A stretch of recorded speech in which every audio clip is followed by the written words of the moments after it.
जय हिंद दोस्तों, कैसे हैं आप सब। तो सीटेट फरवरी 2026 को लेके अभी जो चल रहा है करंट न्यूज़ ये है कि अभी आपका इन्फॉर्मेशन बुलेटिन अभी तक नहीं आया है, लेकिन एग्ज़ाम डेट आपकी डिक्लेयर हो गई है। एग्ज़ाम डेट आपकी जो है 8 फरवरी 2026 को होने वाली है। इस वीडियो में मेनली मैं आपको डिस्कस करने वाला हूँ सिलेबस के बारे में। अभी जो सिलेबस करंट है वो सिलेबस के बारे में, पैटर्न के बारे में, क्या पैटर्न चेंज होगा, सिलेबस चेंज होगा। और मैं आपसे ये भी डिस्कस करने वाला हूँ कि इस वीडियो में हम आपको science maths, specifically science maths में क्या स्ट्रैटेजी प्रोवाइड कर सकते हैं कि आप उसमें अपना मैक्सिमम स्कोर लेके आएँ। ठीक है, तो without wasting any time video का डिस्कशन स्टार्ट करते हैं। सबसे पहले बात करें तो यहाँ पे मैंने आपका सिलेबस दिया हुआ है, अभी जो करंट सिलेबस है। अब क्वेश्चन ये आता है कि क्या सिलेबस में चेंज होगा। तो मैंने आपको प्रीवियस वीडियो में भी कई बार डिस्कस की थी ये बात, तो मैं फिर से आपको वो बात दोहराऊंगा कि 90% चांसेस हैं कि आपके सिलेबस में कोई चेंज नहीं होने वाला है। सिलेबस वही रहने वाला है जो हम यहाँ पे डिस्प्ले कर रहे हैं। ठीक है, अगर चेंज होगा भी तो इसमें हूलचूल परिवर्तन नहीं होगा सिलेबस में। मोस्टली आपका जो होगा वो क्या होगा, कुछ टॉपिक्स ऐड किए जा सकते हैं। स्पेसिफिकली एनसीईआरटी में जो भी नए चैप्टर ऐड किए गए हैं उसमें उसके भी चांसेस बहुत कम है। तो आपका सिलेबस ये रहने वाला है। फिलहाल ये सिलेबस जो मैं डिस्कस कर रहा हूँ ये पेपर 2 का डिस्कस कर रहा हूँ। ठीक है, ये आपका मैथ्स का सिलेबस है और ये आपका साइंस का सिलेबस है। ठीक है, ये मैं आपका यहाँ पे जो डिस्कस कर रहा हूँ वो पेपर 2 का है। ठीक है, एक बात ध्यान रखना। ठीक है, तो ये बात है। और एक बात मैंने आपसे पहले भी डिस्कस की थी, मैं उसको बात को दोहराता रहता हूँ आपसे, कि पैटर्न जो रहने वाला है पेपर का, जो पैटर्न अभी तक आया है, जिस टाइप के आपके क्वेश्चंस आते हैं, जितने क्वेश्चंस आते हैं, मैथ्स को कितना आपको उसको मैथ साइंस को कितना वेटेज दिया जाता है, L1 L2 को कितना वेटेज दिया जाता है, वो सारा पैटर्न आपका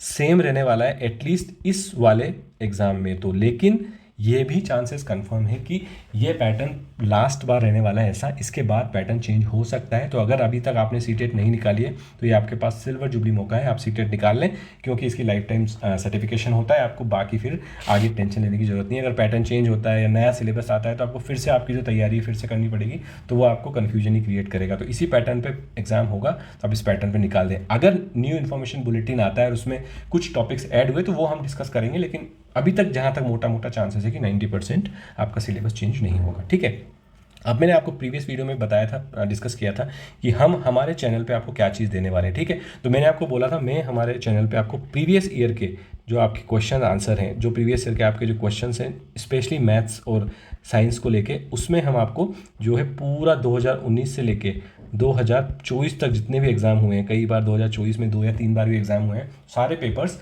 टॉपिक बाय टॉपिक डिस्कस करेंगे। उसका थ्योरेटिकल पार्ट भी हम उसी क्वेश्चन के डिस्कशन पे कर लेंगे। तो मैं आपको केवल क्वेश्चन का सॉल्यूशन नहीं बताऊंगा, उसका थ्योरेटिकल पार्ट भी बताऊंगा। तो थोड़ा सा लंबा वीडियो हो सकता है, लेकिन आपको उसके बाद अगर आपने एनसीईआरटी की बुक्स वगैरह पढ़ रखी तो ये आपके लिए एक परफेक्ट रिवीजन हो जाएगा अगर आपने ये सारे वीडियो देख लिए हैं तो। बाकी आपने कोई से भी चैनल से अपनी पढ़ाई की हो, कोई से भी सोर्स से पढ़ाई की हो, वो पढ़ाई आपकी काम आएगी। ये आपका यहाँ पे एक तरीके से रिवीजन हो जाएगा। ठीक है, तो उसका मैं सैम्पल आपको बताता हूँ किस तरीके से होगा। सपोज जैसे फॉर एग्जाम्पल ये क्वेश्चन है हमारे पास मैथ्स का, मैथ्स का क्वेश्चन है। इसमें सिंपल क्वेश्चन है, बोलता है कि in meeting 4 divide by 25 of members were female, what percent of members was this. ठीक है, तो अब ये क्वेश्चन जो है आपका सिंपल क्वेश्चन है, ये कोई ज़्यादा दिक्कत नहीं, लेकिन ये टॉपिक क्या है, ये आपका रेशियो का क्वेश्चन है। इसको आप परसेंटेज की उसमें भी बोल सकते हो कि परसेंटेज टॉपिक का भी क्वेश्चन ये हो सकता है। मैं आपको बताऊंगा कैसे ये डिफरेंस होता है। रेशियो और परसेंटेज दोनों लेफ्ट राइट दोनों अपने साथ साथ ही चलते हैं। ठीक है, तो सबसे पहले तो रेशियो की बात करूं तो कोई भी ए डिवाइडेड बाई बी इस तरीके की जो टर्म होती है उसको हम बोलते हैं रेशियो। ठीक है, और आपसे जब भी पूछा जाता है, जैसे कि फॉर एग्जांपल इसी को ही बोल दूं मैं, 4/25 को अगर मैं एक्सप्लेन करूं तो 4/25 का यहाँ पे मतलब ये है कि in a meeting 4/25 the members were female. इसका मतलब टोटल जो गेस्ट थे मेरे, टोटल गेस्ट थे कितने थे, 25 थे, उसमें से 4 मेरी फीमेल थी, तो मेरी 21 कितनी रही होंगी, 21 मेरे मेल या फिर बच्चे या वो सब रहे होंगे।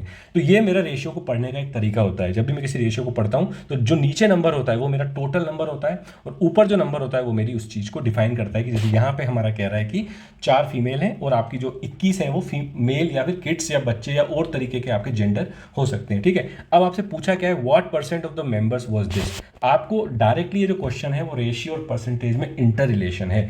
अगर इस तरीके का क्वेश्चन आता है तो आपको सिंपल सा ट्रिक है, आपको जो भी रेशियो दे रखा है उसको अगर आपको कन्वर्ट करना है परसेंटेज में तो आप उसको मल्टीप्लाई कर दो सिंपल 100 से, आपका कन्वर्शन निकल के आ जाएगा। 25 4 जा 100, 4 4 जा 16, वेरी सिंपल 16%।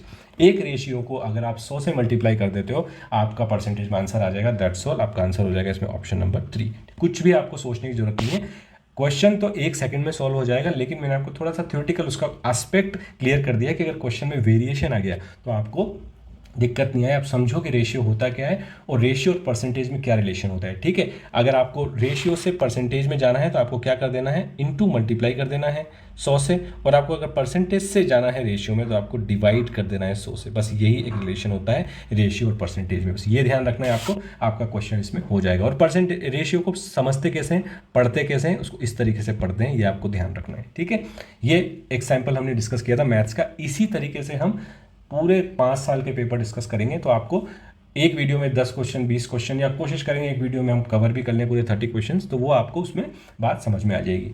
बात करें साइंस की, तो ये साइंस का एक और क्वेश्चन मैंने लिया है, मुझे पता नहीं कौन सी ईयर का क्वेश्चन है, बट ये क्वेश्चन लिया गया है। ठीक है, साइंस का जो रहेगा थ्योरेटिकल पार्ट ज़्यादा रहने वाला है, क्योंकि आपको उसमें समझने के टॉपिक ज़्यादा रहते हैं। जैसे कि ये क्वेश्चन आपका कहता है कि read the following statements and choose the correct option. पहला स्टेटमेंट आपका कहता है photosynthesis is a endothermic reaction, अच्छी बात है। ठीक है, और आपको बोलता है कि respiration is a exothermic reaction. ठीक है, तो अब इसमें 4 चीज़ें आपकी पढ़ने की होगी। एक तो आपको पता होना चाहिए कि फोटोसिंथेसिस क्या होता है, एक आपको पता होना चाहिए एंडोथर्मिक क्या होता है, एक आपको इसमें पता होना चाहिए कि आपका जो है रेस्पिरेशन क्या होता है और एक्सोथर्मिक क्या होता है। तो 4 चीज़ें आपकी इसमें पढ़ने की होगी। अब आपसे क्वेश्चन क्या पूछा गया है, ये जो दोनों स्टेटमेंट है आपसे पूछा है, ये दोनों ट्रू हैं फॉल्स हैं, एक ट्रू है एक फॉल्स है, ये आपसे पूछा गया है। ठीक है, सबसे पहले फोटोसिंथेसिस के बारे में थोड़ा सा शॉर्ट एक लाइन में आपको बताता हूँ। फोटोसिंथेसिस का मैंने आपको एग्जाम फोटो दिया हुआ है, यहाँ पे इमेज दी हुई है, ये इमेज होती है आपकी फोटोसिंथेसिस की। इसमें होता कुछ नहीं है, आपका सन से जो होता है आपका प्लांट जो लाइट लेता है और उस लाइट से वो क्या करता है, फूड प्रिपेयर करता है। ठीक है ना, फूड प्रिपेयर करता है, तो यहाँ से मैं कह दूँ सन से एनर्जी लेता है और आपका खाना बनाता है, और उस खाने को वो है डिस्ट्रीब्यूट करता है पूरे प्लांट में। ठीक है, खाना बनाता है कहाँ से, वो लीफ होती है जो आपकी खाना बनाती है। ठीक है, लीफ का इन्वॉल्वमेंट होता है खाना बनाने में, और वो खाना आपका पूरे जो स्टेम के थ्रू हर ब्रांचेस में उसमें होता है, और ये क्या करता है, यहाँ से फिर ऑक्सीजन को आपके जो है रिलीज कर देता है। ये तो आपको पढ़ा ही होगा, ऑक्सीजन आपका जो यहाँ से क्या होगा, रिलीज कर देता है। ये आपका जो होता है सिंपल फोटोसिंथेसिस का प्रोसेस होता है। ठीक है, अब ये क्या कर रहा है, सन से एनर्जी को ले रहा है, यानी कि सन से एनर्जी को एब्जॉर्ब कर रहा है और फूड बना रहा है, फूड को उसको काम में ले रहा है। और काफ़ी सारी और चीज़ें होती हैं, लीफ फूड बनाता है, आपको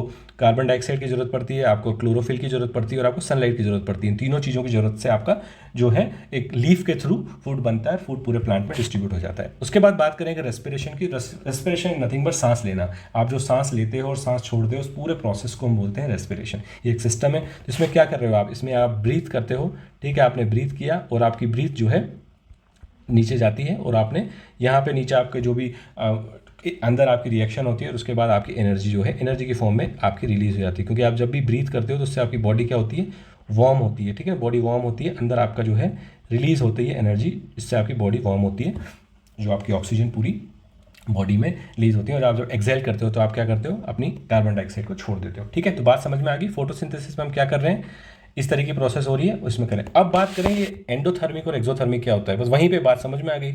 एंडोथर्मिक जो होता है आपका वो होती है आपकी, और एक्सोथर्मिक आपका एक रिएक्शन होता है। ठीक है, एंडोथर्मिक वो रिएक्शन होता है जिसमें आप एनर्जी को एब्जॉर्ब करते हो। बस आप ये ध्यान रख लो, यहाँ पे एनर्जी इज गेटिंग एब्जॉर्ब, मतलब आपकी एनर्जी जो है आप ले रहे हो एक्सटर्नल सोर्सेज से, किसी एक्सटर्नल सोर्स से, चाहे वो सन हो गया, विंड हो गया, जो भी है उससे एक्सटर्नल सोर्स से अगर आप एनर्जी ले रहे हो तो वो आपका जो है उस एनर्जी का आप कुछ ना कुछ यूज़ ले रहे होंगे, लेकिन आप एनर्जी को एब्जॉर्ब कर रहे हो तो उस प्रोसेस को बोलेंगे हम एंडोथर्मिक। और आप अगर एनर्जी को रिलीज़ कर रहे हो, अगर आपने एनर्जी को रिलीज़ कर दिया तो उसको आप बोलेंगे हम एक्सोथर्मिक प्रोसेस। बस सिंपल सी बात है, अगर आपको ये बात समझ में आ गई तो आपको बस करना क्या है, आपको ये तो पता ही है कि फोटोसिंथेसिस जो है आपका एनर्जी एब्जॉर्ब कर रहा है, और इसमें हम क्या कर रहे थे, बॉडी को वार्म करने की एनर्जी को रिलीज कर रहे थे। तो ये बन गई आपकी एक्सोथर्मिक प्रोसेस, ये बन गई आपकी एंडोथर्मिक प्रोसेस। बस सिंपल सी बात है, यही तो आपसे पूछा था क्वेश्चन में कि एंडोथर्मिक प्रोसेस क्या, आपको पूछा गया है कि S1 and S2 are false, ये तो नहीं है, S1 S2 are true, both S1 and S2 are true, तो आपका आंसर हो जाएगा ऑप्शन नंबर 1। हिंदी मीडियम वाले बच्चों के लिए तो थोड़ा सा और ईजी है, क्योंकि इसमें जो शब्द है वो शब्द ऐसा दिया हुआ है कि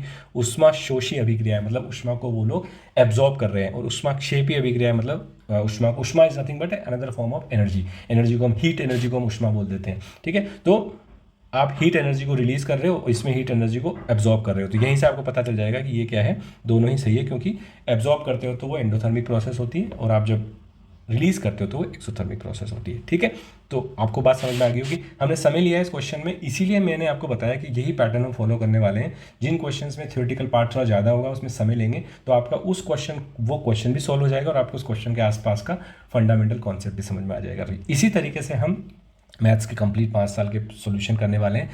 आप मेरे को कमेंट सेक्शन में बताना कि आपको ये तरीका अच्छा लगा तो एक लाइक ज़रूर करना और चैनल को सब्सक्राइब कर लेना। अगर आपको ये सॉल्यूशन कंप्लीट जो है 5 साल के पेपर्स के चाहिए तो मैं बैक टू बैक आपके नेक्स्ट 2 मंथ्स में सारे वीडियो जो है अपलोड कर दूंगा। आप चैनल से जुड़ के उन सब वीडियोस को देख सकते हो। ठीक है, तो इस वीडियो में मैं यही वाली इन्फॉर्मेशन आपके साथ शेयर करना चाह रहा था। अगर आपको इन्फॉर्मेशन पसंद आई हो तो आप लाइक करना और इस इन्फॉर्मेशन का अब जो एक्चुअल इम्प्लीमेंटेशन होगा उसके लिए आप चैनल को सब्सक्राइब जरूर कर लेना। ठीक है, तो इस वीडियो में फिलहाल इतना ही। नेक्स्ट वीडियो में आपके साथ फिर से मुलाकात होगी। तब तक के लिए धन्यवाद, थैंक यू, बाय बाय।